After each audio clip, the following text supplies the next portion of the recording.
ایک ہے اس میں عفو و درگزر. فرمایا وَعِدَّةً لِلْمُتَّقِينَ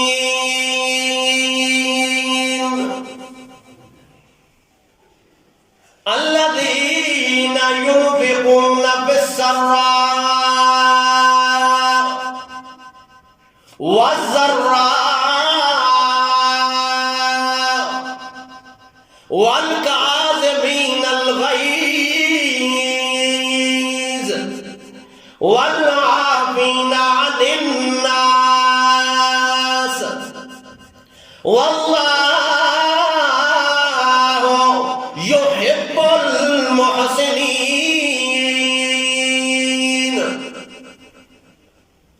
اُعِدَّتْ لِلْمُتَّقِينَ.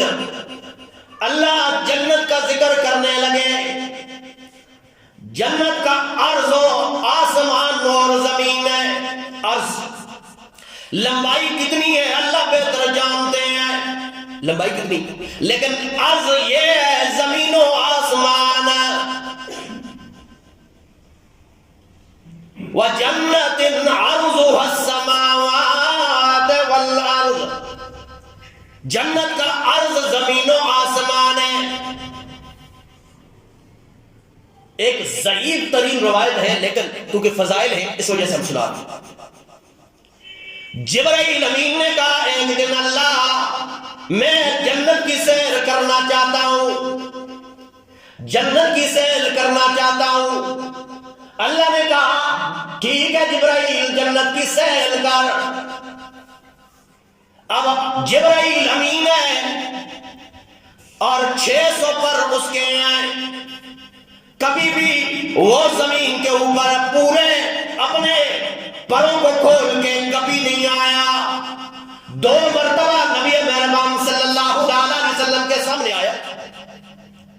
ایک دن وہ تھا جب پہلی وحی نازل ہوئی اقرأ بسم ربک الذی خلق.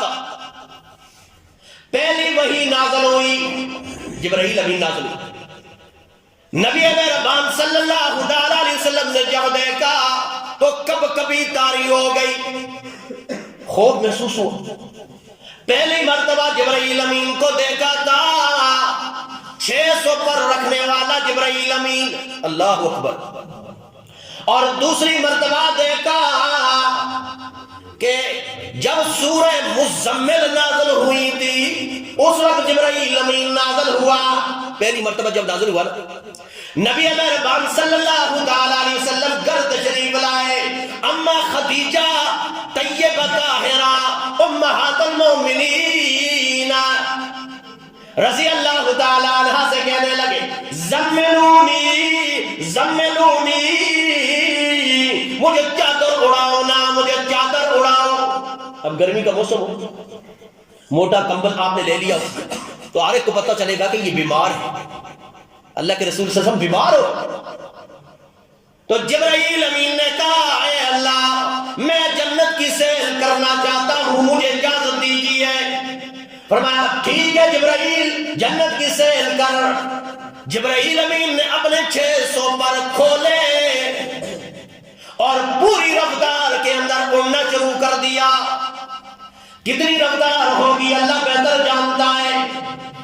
بعد نے کہا سورج کی روشنی زمین پہ پہنچنے سے پہلے پہلے جتنی رفتار ہوتی ہے وہ جبرائیل امین کا پہلا قدم ہوتا ہے. اتنی تیز رفتار 600 پروں کے ساتھ اڑنا شروع کر دیا. اڑتے اڑتے تھک گیا اور ایک درخت کے اوپر آ کر قیام کیا. درخت کے اوپر اللہ اکبر. آواز آئی میرے جبرائیل روح الامین تو جنت کی سیر کرنا چاہتا تھا، ابھی تو جنت کا ایک کونا بھی تو نے کراس نہیں کیا. ایک جنت کا کونا بھی تو نے ابھی کراس نہیں کیا.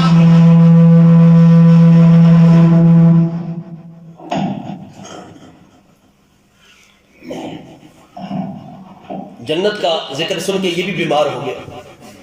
اس کے اندر بھی وہ شکت نہیں ہے، وہ قوت نہیں ہے کہ جنت کا ذکر اس میں کیا جائے. تو جبرائیل امین نے کہا اے اللہ یہ تو بتلانا میں کس کی جنت میں پھر رہا ہوں. فرمایا اے جبرائیل تو ابو بکر کی جنت میں پھر رہا ہے, تو ابو بکر کی جنت میں پھر رہا ہے. تو اللہ نے فرمایا وَجَنَّةٍ عَرْضُهَا السَّمَاوَاتُ وَالْأَرْضُ, جنت کا عرض زمین و آسمان ہے. اعدت للمتقین, یہ جنت عام لوگوں کے لیے نہیں ہے, ہر اہل غیر کے لیے نہیں ہے. اعدت للمتقین, یہ تو متقی لوگوں کے لیے ہے, پرہیزگار لوگوں کے لیے ہے. اللہ دور کو دیکھے نا, اس دور میں ہر بندہ اپنے آپ کو متقی سمجھتا ہے, ہر بندہ اپنے آپ کو پرہیزگار سمجھتا ہے, نماز روزہ حج زکات کرتا ہے, سب سے زیادہ متقی سمجھتا ہے. اللہ نشانی تو بتلانا, تو بتلانا, کیونکہ اللہ تیرے نزدیک وہی مقام والا ہے جسے تو نے مقام والا کہا ہے, محترم کہا ہے, مقام والا متقی پرہیزگار کہا ہے. میں تو اپنے آپ کو کہتا رہوں متقی, لیکن اللہ کے ہاں متقی نہ ہوں تو وہ اللہ کے ہاں وہ متقی نہیں ہو سکتا. اللہ کے ہاں متقی, ان اکرمکم عند اللہ اتقاکم, اللہ کے ہاں محترم اور عزت والا وہ ہے جو متقی ہے, پرہیزگار ہے, خوف خدا والا ہے. کون سے متقی؟ فرمایا الذین ينفقون فی السراء والضراء, وہ لوگ جو اللہ کے راستے میں خرچ کرتے ہیں, اللہ کے راستے, اور اللہ کے راستے میں اللہ کے راستے کون کون سے, یعنی جسے شریعت نے جن راستوں میں خرچ کرنے کا حکم دیا ہے ان راستوں میں خرچ کرنا. اطاعت والے, فرمانبرداری والے راستے جتنے ہیں اس میں خرچ کرنا. اللہ کس حالت میں خرچ کرنا ہے؟ فرمایا فی السراء والضراء, چاہے تمہیں فراخی ہو, مال کی فراوانی ہو تب بھی خرچ کرنا, یا مال کے اندر تنگی محسوس ہو تب بھی خرچ کرنا ہے. لیکن ہماری شریعت کا یہ قانون یہ بھی ہے. دوسرے مقام پہ فرمایا یسألونک عن الانفال یسألونک ماذا ينفقون, یہ میرے پیغمبر آپ سے سوال کرتے ہیں ہم کیا خرچ کریں. فرمایا قل العفو, جو تمہاری ضروریات اصلی سے بچ جائے مال وہ خرچ کرنا ہے. تو فرمایا یہ تو عام قانون ہوا نا کہ آپ کی ضرورت کے لیے مال ہے, پہلے اپنے اوپر خرچ کرنا, اس کے بعد دوسرے پہ. لیکن عظیمت یہ ہے, فضیلت یہ ہے, کمال یہ ہے کہ خود تو بھوکا ہے, لوگوں کو کھلانے والا ہے, لوگ خود تو محتاج ہے لیکن لوگوں کو دینے والا ہو. نبی مہربان صلی اللہ تعالی علیہ وسلم کا دور ہے, خیر کا دور تھا. اب اس میں یہ ہوا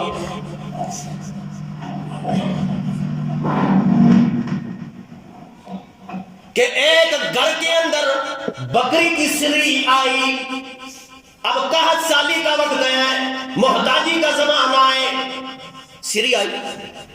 اب انہوں نے یہ کیا کہ سری دونوں میاں بیوی نے آپس میں مشورہ کیا کہ ہم سے زیادہ محتاج تو ساتھ والے گھر ہیں, ہم سے محتاج ہیں اور ان کے اہل و عیال بچی بھی زیادہ ہیں, اس لیے یہ سری کے زیادہ محتاج, زیادہ مستحق یہ لوگ ہیں, ان کو دے دی.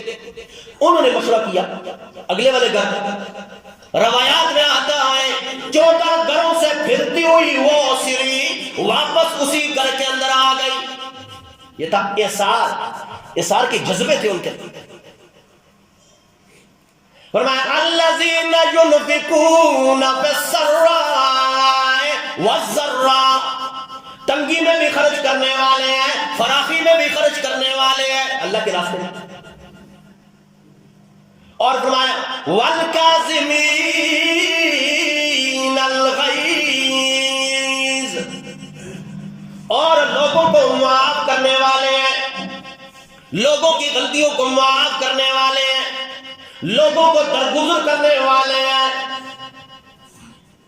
یہ بھی عظیمت ہے. صبح کے درس کے اندر سورہ یوسف ہے، اور جو درس میں بیٹھنے والے حضرات کو معلوم ہے ہم نے وہاں ایک نقطہ بیان کیا کہ حضرت یوسف علیہ السلام کے بھائیوں نے حضرت یوسف علیہ السلام کو ستایا، مارا، ذلیل کیا، رسوا کیا، اپنے باپ سے جدا کر دیا. اور بھی کتنی آزمائشیں دی ہوں گی، کتنی پریشانیاں دی ہوں گی، کتنی جو ہے مصیبت دی ہوگی، کتنے تانے دیے ہوں گے. یوسف علیہ السلام کے سامنے جب کھڑے ہیں، محتاج ہو کر آ گئے، مجبور ہو کر آ گئے، غلے کے لیے آئے.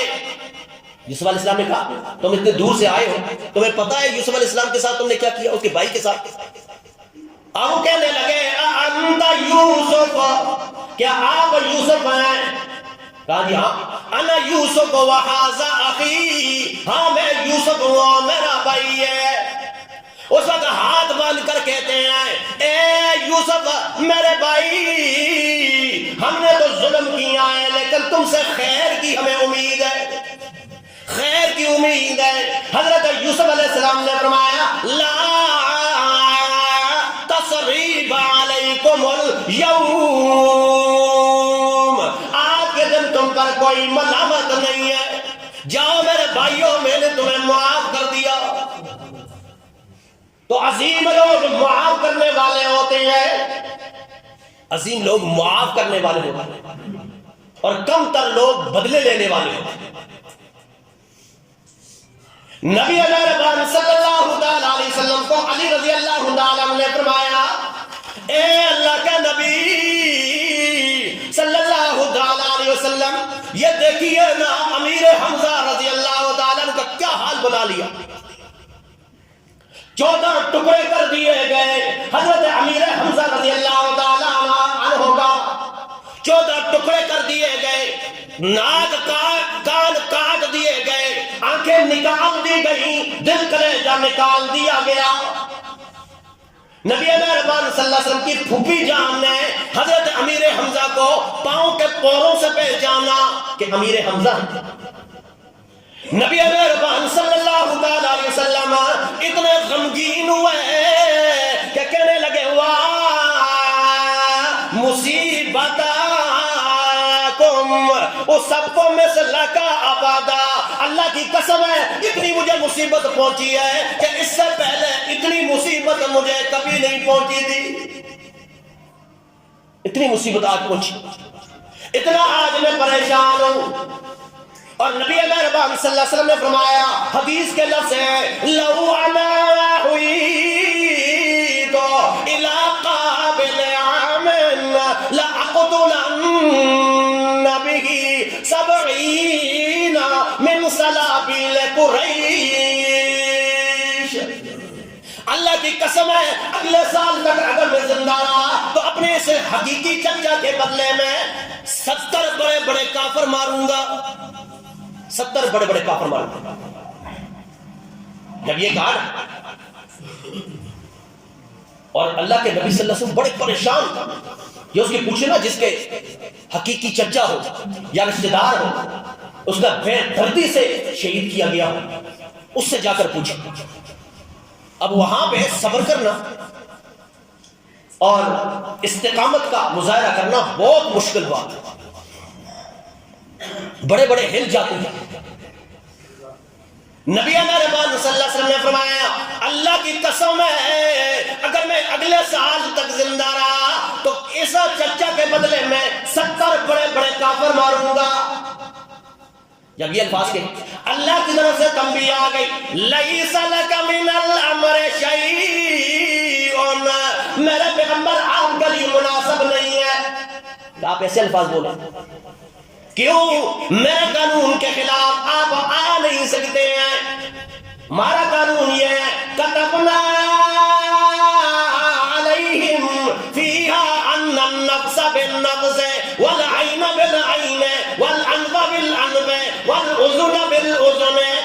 الجروح قصاص.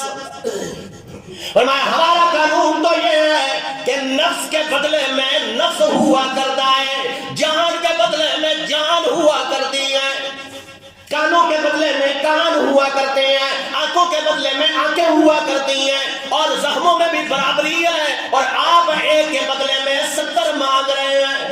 یہ میرا قانون نہیں ہے، میرا پیغمبر.